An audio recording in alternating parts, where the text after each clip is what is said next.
నువ్వు అనుకున్నది జరగలేదు అంటే శ్రేష్టమైనది మరొకటి దేవుడు జరిగించబోతున్నాడు. నువ్వు ఆశించింది దక్కలేదు అంటే అంతకంటే ఉత్తమమైనది ఏదో నీకు రెడీ చేసి పెట్టాడు దేవుడు. నువ్వు చేసిన ప్రయత్నం విఫలమైందంటే అంతకంటే శ్రేష్టమైన దాన్ని దేన్నో నీకు అందుబాటులో తేబోతున్నాడు దేవుడు. ఈరోజు నీ స్థితి ఎలాగన్నా ఉండని, నువ్వు దేవుని చేతుల్లో ఉన్నావు. అన్ని పరిస్థితులను బ్యాలెన్స్ చేసే దమ్ము, శౌర్యం, జ్ఞానం, శక్తి, బలము, ప్రేమ అన్ని నీ ఎడల దేవునికి ఉన్నాయి అని రూఢిగా నమ్మాలి కదా. దేవా నువ్వంటే నాకు ఎంత భక్తో ఎంత ప్రేమో, కానీ నిన్ను నమ్మలేను తండ్రి.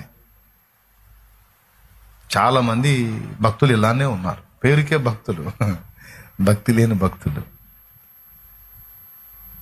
అచంచలమైన విశ్వాసం భక్తిలో భాగం.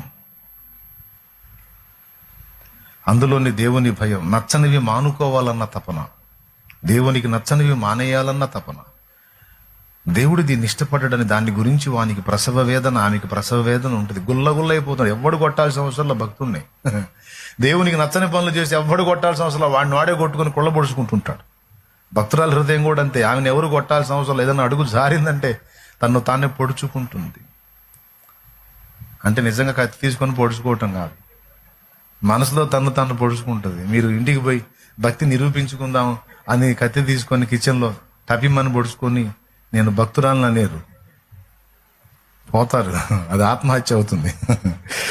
నేను అంటుంది ఆ పొడుచుకోవటం కాదు, హృదయమందు నొచ్చుకుంటారు, హృదయమందు గాయపడతారు. శాప భయమున నేర్చుచు